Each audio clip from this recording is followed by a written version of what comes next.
A note before you listen. BusinessDesk reached out to Duval founder Kenyon Clark several times to ask him and his wife Charlotte Clark to participate in this podcast.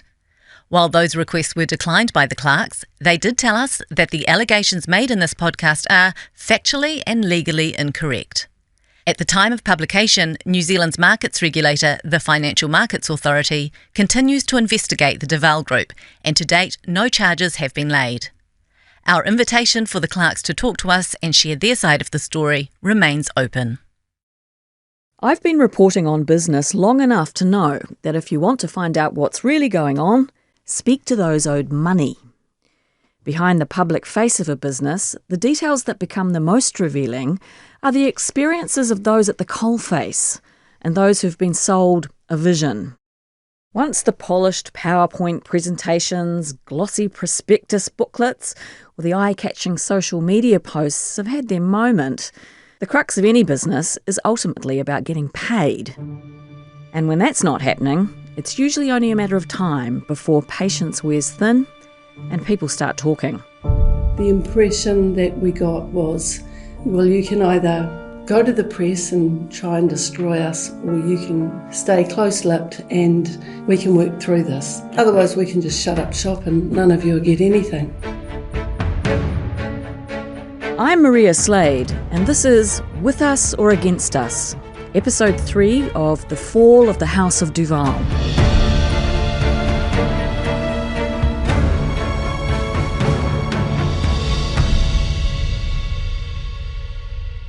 We've already heard how Duval investors were suffering. However, life on its construction sites was no picnic either. By early 2024, due to ongoing non-payment, subcontractors were downing tools and lawyering up as they struggled to get their money. One of those contractors was Pam and Mark Lovitch. Pam and Mark's company, Lovitch Floors, does what it says on the tin. Provides carpet, timber, vinyl and rubber flooring for commercial and residential projects. The Lovitches were out of pocket over Parry Terraces, a Duval development of 38 townhouses in Mount Wellington, just south of Auckland's large Sylvia Park shopping centre and New Zealand's first IKEA branch. Pam Lovitch and I were in regular contact around this time as we tried to keep up with the unfolding Duval soap opera. And I know she has an extraordinary tale to tell. So our producer Hamish and I drop into Lovitch Floors, Mount Eden premises for a chat. Pam and Mark are pragmatic Kiwi business people, made savvy by years in the cutthroat construction game. So I'm Mark Lovitch, and my wife Pam and I founded the business 40 years ago this year, and wholly and solely in the commercial sector. I'm Pam Lovitch, married to Mark, and I look after the money. Fantastic. Thanks, guys. Where is it then? It's a small job. It might be funny now, but Mark rues the day he got embroiled with Duval. They approached us to price some work for them, and I had an inkling. I didn't get a very good vibe, but unfortunately it slipped past my desk and we got ourselves involved, at which stage we'd signed a contract, which is now, that process has changed where it's obviously got to go past my desk. So Mark kept an eye on Parry Terraces, and it was a strange job from the outset. You normally deal with one person, project manager, as such for a project, but they had a lot of people involved, and we started to really question why. And I can only think that either those people didn't quite like the way the operation was going, Duval was running things, or they had a fallout with the Clarks. Still can't determine why, but too many people for our liking. From a lot of people coming and going, things then went the other way. Somewhere along the line, we got wind that there weren't a lot of people on site, and we suspended our works because there were, I wouldn't say there were rumours floating around then. It was early stage, but I didn't like what we were seeing. It was just a little bit dodgy. And then there was talk from some trades that they weren't getting paid, and that sort of just verified our decision to move away from site. As Lovitch Floors struggled to get payment or answers out of Duval, it called in its lawyers. From here, the story gets really bizarre. Mark got a text from Charlotte Clark, now Duval's CEO. She invited him to meet her for coffee at a cafe in Benson Road, not far from the Clarks' rented Remuera home, which would be raided by the authorities just a few months later. I turned that offer down because been there, done that, and I know what that's all about. And then Kenyon called a meeting for the sub-trades. I wasn't able to attend, but Pam and Caleb from here, the project manager, attended it. And Pam will back me up here, but I think Kenyon came out in shorts and T-shirt and the likes of to look the tradie. Yeah, he had jandals, stubbies, he had his water bottle, and there were quite a few people in the meeting, I think about 50 or 60, and a lot of them really angry. And so he kind of sat towards the subbies, and his entourage sat behind him, so if he wanted to know something, he'd just bark back and someone would give him the answer. And his wife Charlotte was in there as well, and she spoke a little bit. The impression that we got was, well, you can either go to the press and try and destroy us, or you can stay close-lipped and we can work through this. Otherwise we can just shut up shop and none of you will get anything. It's worth noting that the tradies were dealing with Duval Construction. Around this time, Duval kicked this firm, its own construction subsidiary, off its 180-unit Mountain Vista Estate project in Mangere. A key director had also left, and the firm had been renamed Blue River Holdings. Because I'd kept tight with some of the unpaid subbies, they'd been feeding me information, so I knew the Clarks were blaming their financiers for the situation. Charlotte Clark even told creditors in an email that their lender had been very difficult to get hold of. This was understood to be the Cayman Islands-based 1769 Funding Limited.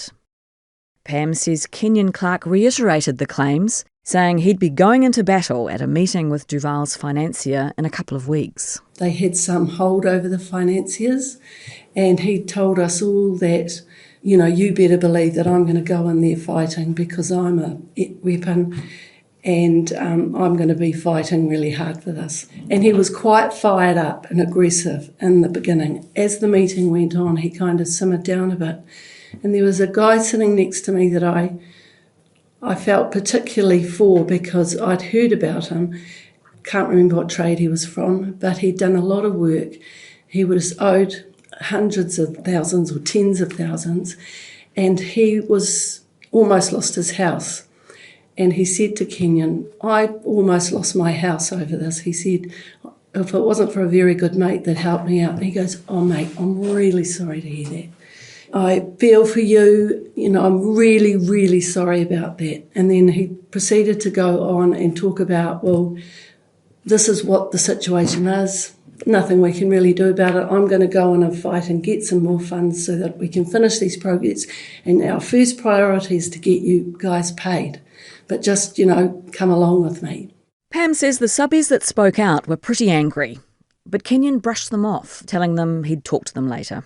What did you think of it, this whole performance? Oh, my God. I thought I was in a set for Peaky Blinders, to be honest. Now we go on the offensive. We take 2 of the Changretta pubs. We take them tonight. That's it. Why? Why? Because we fucking can! It felt like that. People were slicked back here, and it was subtle bullying. Using people and their money to benefit themselves with no real answer for anybody. It was just like, go away and just wait 2 weeks and I'll have it sorted. I mean, you've been in the trade a long time. Have you ever seen anything like this before? Not to that extent. That was a real show. Complete with all the rangies parked out the front and with their Duval number plates and, yeah. Even the idea of calling a summit meeting of 60-odd subcontractors and trying to corral them was unusual. And it's also unusual for someone to more or less say, well, you can come with us on this and we've got all this other work coming your way, or you can be against us and you're totally against us. So us and them? Yeah, we're just grubby subbies. Once again, Kenyon Clark tells a different story. As we've said, he declined to be interviewed for this podcast, but in a set of recorded statements he sent to us off his own bat, He describes his relationship with his subcontractors. I've been inundated with messages of support from contractors wanting to work with us again, which says everything you really need to know about Duval and our business. He did not provide us with any of these messages of support. In another clip, he takes aim at us, the media. Your journalists know the truth. They've interviewed the tradespeople who have built for us for years. You just haven't reported it. Why is that? The Loviches didn't send any messages of support, but they did get paid in the end, and they believe they were one of the few, and that was only by taking legal action. Duval vigorously disputed Lovich Floor's outstanding bill and finally paid up on the day the parties were due in court.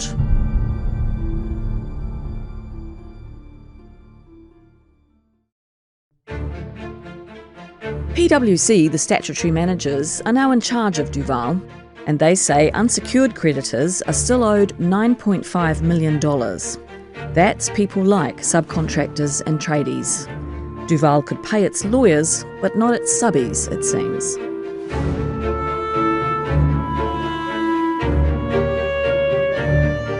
Journalists are a key target for Kenyon Clark, and he accuses us of being part of a legacy media hell-bent on chopping down tall poppies.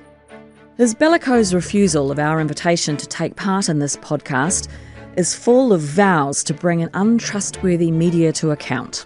He writes, "I intend to examine the media's role in precipitating the loss of a $600 million business," adding, "the extent to which media conduct and personal malice contributed to the FMA's actions will be forensically reviewed." In Instagram posts, Kenyon regularly counts off the days since the Financial Markets Authority, the FMA's August 2024 raid, with no charges yet laid. Here he is in March 2025. 8 months now since the FMA raided our home after tipping off the press. 8 months in since they raided our office. 8 months, no charges. What the fuck is going on? And the New Zealand press are seriously incompetent. Quick fact check here. The FMA did not tip off the media. We wish. It was locals. Duval used heavy-handed legal action to clamp down hard on adverse media coverage. Do you know what? I actually need to call my lawyers. It was kind of funny. But if he's putting this shit up publicly, what the fuck? That's Kenyon Clark in the property developer's trailer. It's not known who he's referring to there, but it could have been any number of people, because the couple kept their lawyers busy. In June 2021, Northland-based financial planning firm Your Money Blueprint published a blog about one of Duval's investment funds, the Mortgage Fund, with the headline, "Too Good to Be True?" Almost immediately, Your Money Blueprint received a letter from Duval's lawyers at the time, the Shortland Street firm of Lee Salmon Long. Long story short, it had to remove the post from its website, publish an apology, donate $1,000 to the Clark's charity, the Duval Foundation, and agree to keep any other terms of the settlement confidential. To this day, the publisher is so nervous he wouldn't speak to us for the podcast, so producer Hamish voices the apology he was forced to make. I published a blog post about the Duval Group. In the post, I said that, based on appearances in photographs and the size of the group's marketing team, the CEO and marketing staff should not be trusted with investors' money. I accept those comments were unfair and that was not a basis for making them, and I apologise for the hurt that has caused. In their latest report, Duval's statutory managers, PwC, say mortgage fund investors are owed $40 million, not including the interest they should have been paid, and are unlikely to get any of their money back.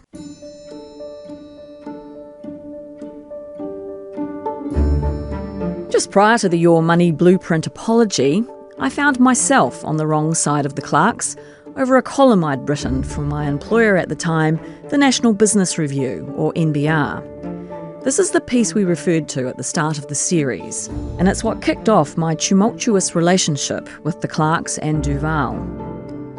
It was headed Unholy Advertising of Unregulated Property Offers, and talked about how near-zero interest rates were pushing ordinary investors towards high-risk property funds.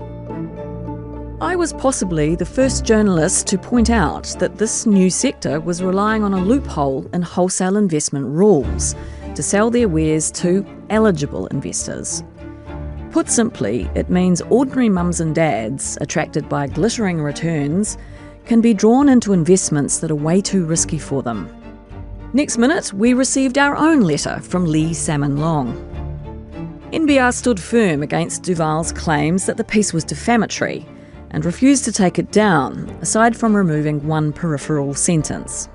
The clerks and their lawyers invited us to a meeting. So NBR's co-editor at the time, Tim Hunter, and I walked up Shortland Street. Shortly after the Duval collapse, Tim told the story of what happened to host Simon Shepherd on the NBR podcast. It was sort of structured, characterised as mediation. The meeting took place. There was myself and Maria Slade and our lawyer, Aaron Harlow, and there was Kenyon and Charlotte Clark and their lawyer, Davy Salmon KC. You might remember Davy Salmon's name from episode 1. He was the Clark's lawyer spotted outside their Remuera home on the day of the FMA raids. We reached out to Davy and he confirmed he no longer acts for the couple or Duval. Back to Tim. It transpired that what the Clarks were really looking for from us was for us to take down the article, and in exchange they were going to offer us an interview for them to sort of talk about, all the things that they wanted to talk about and for us to ask questions and so on. And our response to that was, happy to have an interview, but we're not going to take down the article. Right. And how did they respond to that? The whole meeting was extremely hostile from their point of view, and occasionally abusive. And we were left in no uncertain terms that they were unhappy with us, which we kind of guessed anyway. But, when it became obvious that we were not going to back down and we were not going to remove the article, they stormed out of the meeting. They stormed out? Yeah. I remember a double act. A mini-skirted and diamond-earringed Charlotte Clark shrilling, "How could you do this to us? We've got 4 children," and her husband antagonistic and in our faces with all manner of accusations. The result was the Clarks sued NBR, ironically over the peripheral sentence that had already been taken out. The matter never got to a full defamation hearing. 18 months later, the Clarks and NBR's publisher Todd Scott agreed to settle, and the column remains online. In this age of digital media, if there's a problem with a story, the usual practice is to ask the media platform to amend it and move on. It's unusual to go to the trouble and expense of suing the outlet over something that is no longer in the public domain and may not have caused you harm anyway.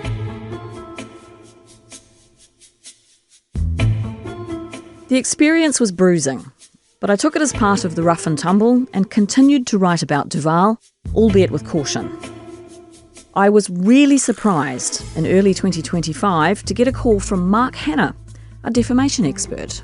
I'm Mark Hanna. I'm a senior lecturer at the University of Canterbury in the law faculty. I'm originally from Northern Ireland, which is where my interest in defamation actually started. Mark is an international specialist in SLAPPs, lawsuits aimed at silencing or harassing people to stop them speaking out on a matter of public interest.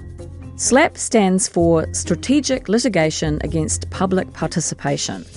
Mark got interested after his research assistant flagged the Clarks' action against NBR as a potential SLAPP. That's when I received his call. I reached out to you and we discussed it. But look, I think one of the key things for me that jumped out initially was the public interest element of the story. And you get that a lot, but this clearly seemed to have a weighty public interest in terms of protection of investors. And also the fact that it didn't stop you from reporting on it. I felt like, a lot of times if there is, it's been irresponsible journalism or there are problems with it, the plaintiff really has got a right to vindicate. You will see retractions and apologies, but in your case, the substance of the initial publication, you continued to publish it. And so I think that spoke to the integrity of the original publication and the public interest on it. It's important to note that only a court can decide if a case is a SLAPP, and this matter never got that far. But Mark spotted many of what he believes to be the telltale signs in the Clarks versus NBR matter. It's not about using court procedure to vindicate a right. I mean, that's not the primary motivation. We say that SLAPPs are, the primary motivation is using the costs of civil process and the complexity and the stress of all of that to shut people up, as you say. If it was a SLAPP, and if that's what their key motivation was, I mean, the reason why that anybody embarks upon abusive lawsuits is really to control the narrative and to silence critics. And if there's a narrative out there that they don't like, then one way, sometimes it's effective, often it is effective, of controlling that narrative is to issue proceedings and to scare the defendant into settling, retracting, removing the statements or backtracking completely. For that reason, a lot of places are bringing in anti-SLAPP laws, including England, the European Union and some parts of the US and Canada. But in New Zealand, there has been no change in our defamation laws since 1992. Yet the media has changed a lot in that time. Mark Hanna says it leaves this country vulnerable to being used as an easy place to bring a SLAPP claim. Producer Hamish has a knack for getting to the heart of the matter, and he lobs the question across the room. Should SLAPPs be allowed? No, they shouldn't, because essentially SLAPPs, and I think that this is why we see a lot of anti-SLAPP legislation now, because the realisation is that SLAPPs are interfering with democracy and public discourse, essentially. It is allowing people or corporations with the means and the temerity to do so to misuse civil procedure. This is tying the courts up.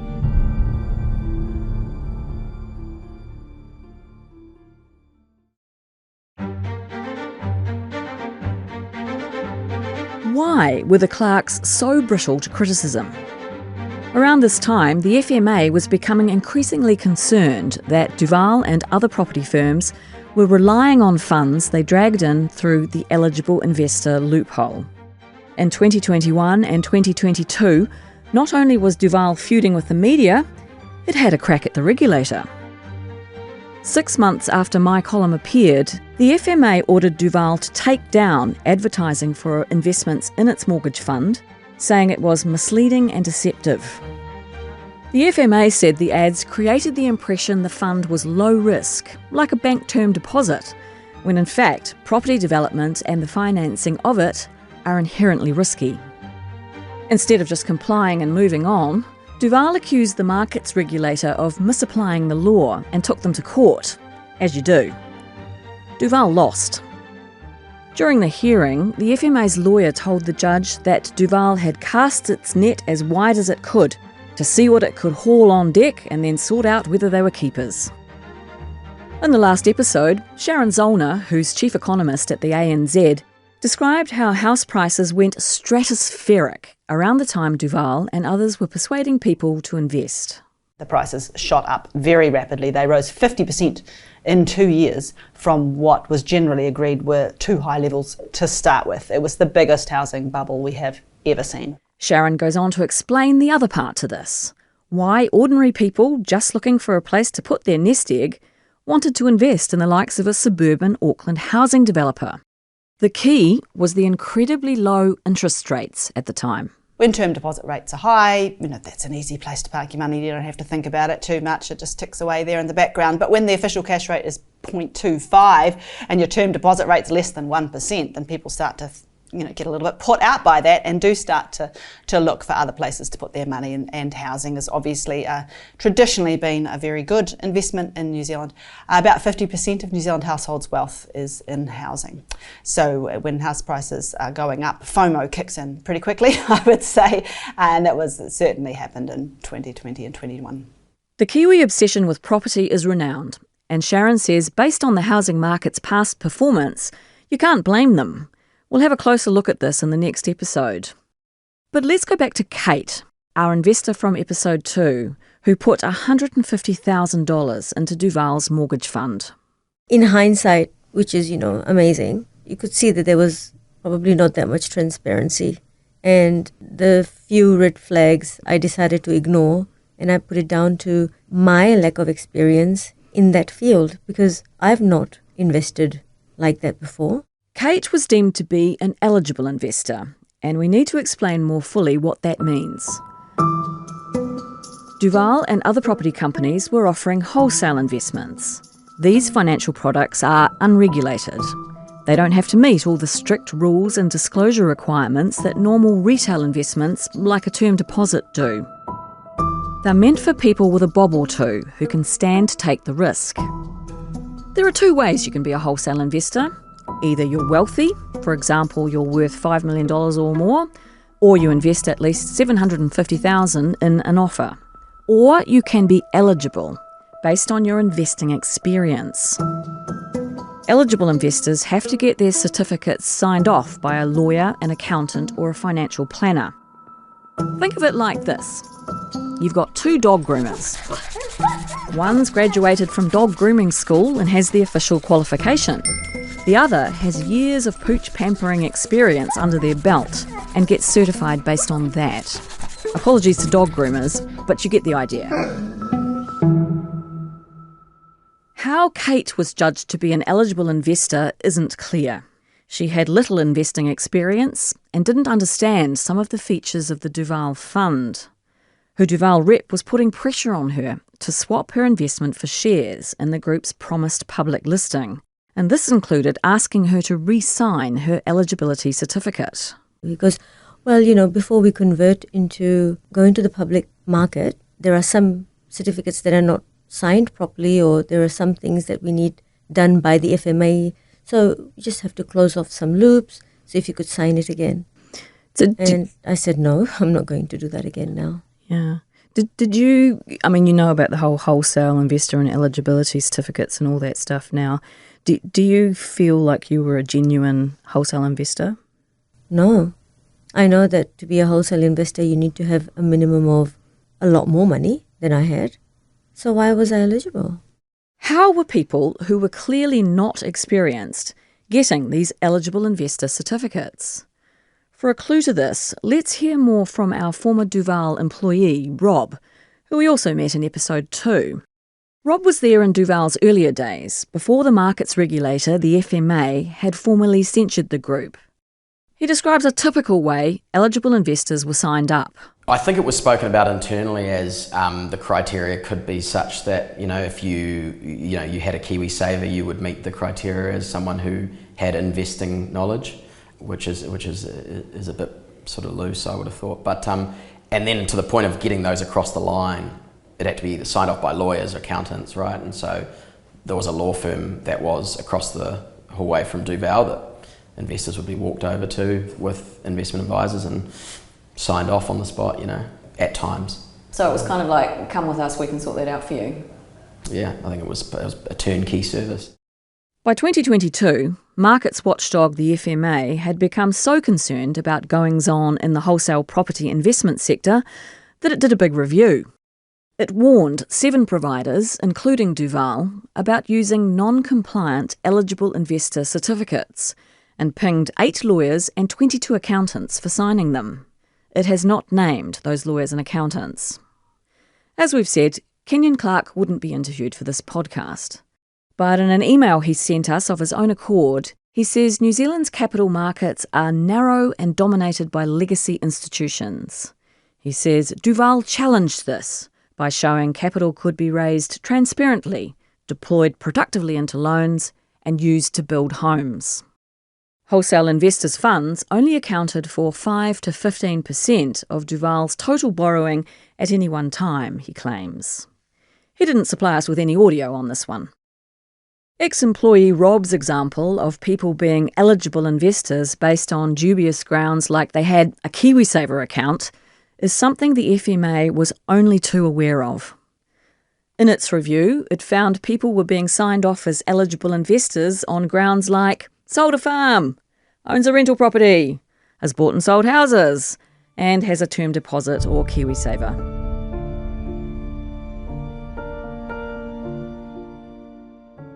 Next time on The Fall of the House of Duval.